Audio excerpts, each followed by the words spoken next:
আজই ডাউনলোড করুন আর এনজয় করুন আপনার পছন্দের শো। হিন্দল, হ্যাঁ, যার সঙ্গে অপর্ণার বিয়ে হচ্ছে তার সম্বন্ধে সমস্ত ডিটেল আমার চাই। আমাকে ডিটেলটা একটু জোগাড় করে দে। এ কি স্যার, এ কি স্যার, এটা তো কথার খেলাপ হয়ে গেল।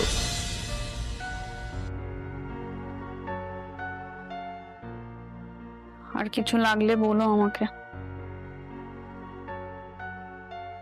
এই তোর বাবার খাওয়া গেলে আমরা দুজন বসে যাব। হ্যাঁ, আরে হ্যাঁ, কিছু তো একটা বল, যাতে বুঝতে পারি আমার কথাগুলো তোর কানে যাচ্ছে। কই খাও, খাবারটা ঠান্ডা হয়ে যাবে তো। আর খাবার গলা দিয়ে নাপে না কুসুমি। আরে সবই তো বুঝতে পারছি, কিন্তু তা বলে তোর খাওয়া দাওয়া মাথায় তুলে দেওয়া যায় না। শিখর উপড়ানো গাছ কখনো বাঁচে গো? বাঁচে না। আমি ওই গাছের মতন ডাল পালা শুকিয়ে আস্তে আস্তে শেষ হয়ে যায়।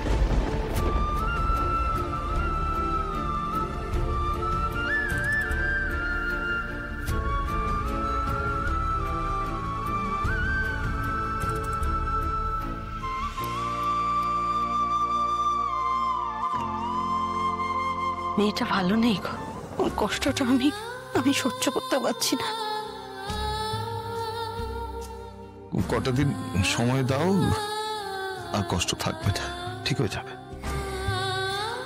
তোমার মেয়েকে তো তুমি আমার থেকেও ভালো করে চেনো গো। তুমি এটা কি করে করছো?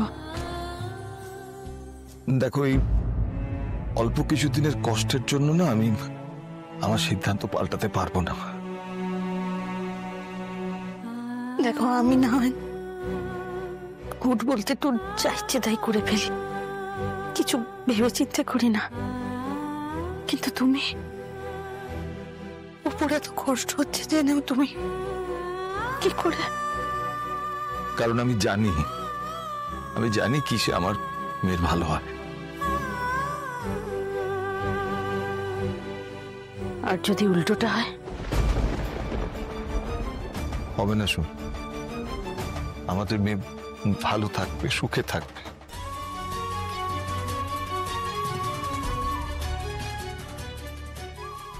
আমি সুখে থাকবো না বাবা, পারবো না আমি ওই মানুষটাকে ছাড়া ভালো থাকতে। তোমরা বুঝবে না যখন তখন আমার নিজের ব্যবস্থা নিজেকেই করতে হবে। যদি আমার থেমে যাওয়াতে কিশোর প্রেমের সমস্যার সমাধান হয়ে যায় তাহলে নো প্রবলেম।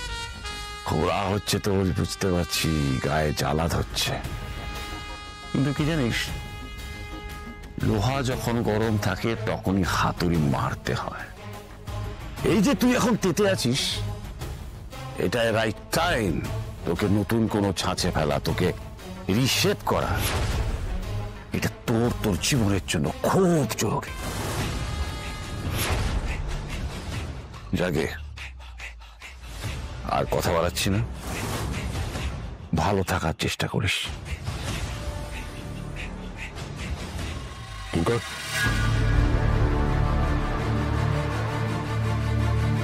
হুকুম করুন। এই যে ছেলেটা হিন্দল, হ্যাঁ, যার সঙ্গে অপর্ণার বিয়ে হচ্ছে তার সম্বন্ধে সমস্ত ডিটেল আমার চাই। আমাকে ডিটেলটা একটু জোগাড় করে দে। এ কি স্যার, এটা তো কথার খেলাপ হয়ে গেল।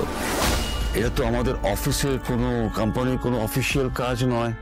আর আপনি তো স্পেশাল ইনস্ট্রাকশন দিয়েছেন আমাকে যে অফিসিয়াল কোনো কাজ ছাড়া আপনার ব্যক্তিগত জীবনে আমার ইন্টারফেয়ার করা বারণ। আমাকে এখান থেকে বাদ দিন প্লিজ। নাটক করিস না, নাটকটা বন্ধ কর। নাটক করছি না, আপনি যেটা আমায় বলেছেন আমি সেটা আপনাকে মনে করিয়ে দিচ্ছি। তুই করবি না কাজটা, রিফিউজ করছিস? আচ্ছা, কাজের সময় কাজী আর কাজ ফলে পাজি। কিঙ্কর, ওই ছেলেটার সম্বন্ধে জানাটা আমার দরকার।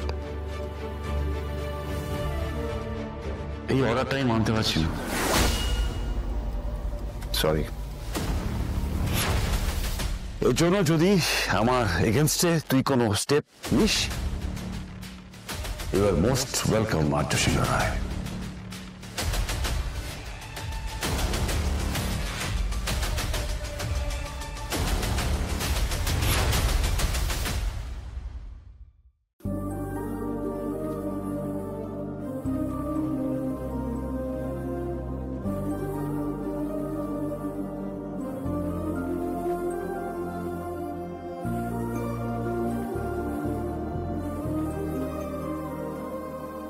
এই অপু, তুই এমন করে কথাগুলো বললি অপু, মায়ের খুব কষ্ট হচ্ছে। কিন্তু তোর বাবার সঙ্গে ওই হিন্দুলের কথা হয়েছিল, ওরা যে এসে বিয়ের কথা বলবে আমি তো জানতাম না। তোর বাবা আমাকে কিছুই বলেনি। আমার শুনে মনে হলো ভালোই হবে। তোর সঙ্গে ওই রাত হয়েছে তোমার, শুয়ে পড়ো। শোন না, আমি তোর বাবাকে সারাদিন তো অনেক ধকল গেছে তোমার, শো এখন। কোথায় যাচ্ছিস অপু? বাথরুমে? না, তাহলে ঘুম আসছে না, আর এখন আসবে বলে মনেও হয় না, তাই বাইরে যাচ্ছে। তুই আমাদের সঙ্গে থাকতে পারছিস না? না, মা বাবাকে অসহ্য লাগছে। আর যেটা বললাম সেটাই সত্যি। তুমি শুয়ে পড়ো, আমার ঘুম পেলে আমি এসে শুয়ে পড়বো।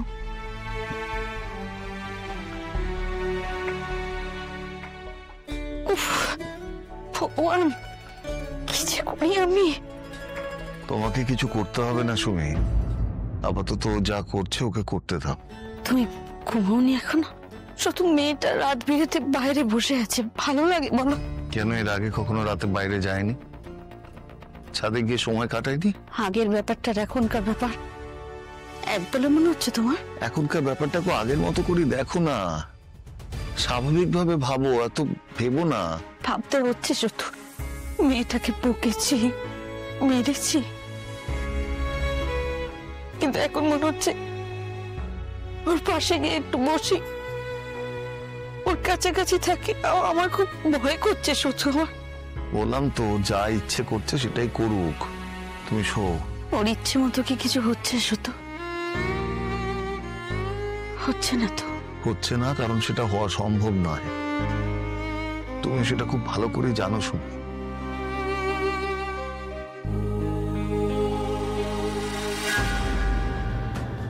আর্য, আমি বন্ধু হিসেবে আরেকবার বলে যাচ্ছি, শেষবারের মতো, ওই হিন্দোল আর অপর্ণার চব্যের মধ্যে তুই থাকিস না। ডাক্তারবাবুকে ডাক্তারবাবুর মতো থাকতে দে। আর ওর খোঁজ খবর যদি কারোর নেওয়ার হয়, সেটা অপর্ণার বাবা আছেন, উনি নিয়ে নেবেন। সেটা আর্য সিংহ রায়ের রেসপন্সিবিলিটি নয়।